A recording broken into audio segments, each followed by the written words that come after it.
Bugündən sonra hər kəs bu pizza haqqında danışacaq.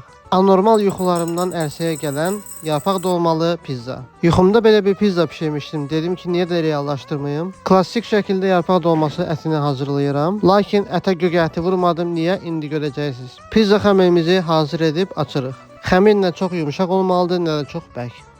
Xəmirin kənarlarını bastırıb bu şəkildə açırıq. Daha sonra rəhmətliyi atırıq dəmir listinə. Pizzamızın kənarlarına mozzarella pendiri vurub örtürük.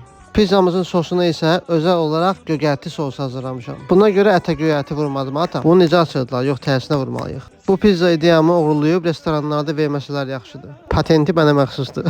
Pizzamızın alt qatına yarpaqları düzdükdən sonra ortaya ətimizi düzürük. Üstünə də yarpaqları düzüb əlimizlə basırıq.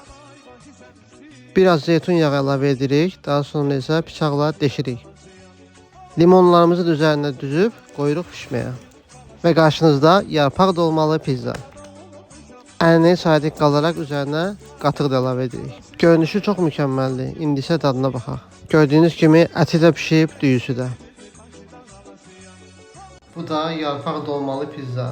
Bu pizzanı əslində əyləncə üçün çəkmişdim, amma dadı həqiqətən xoşuma gəldi. Sanki yarpaq dolmasını çörəklə yeyirsən.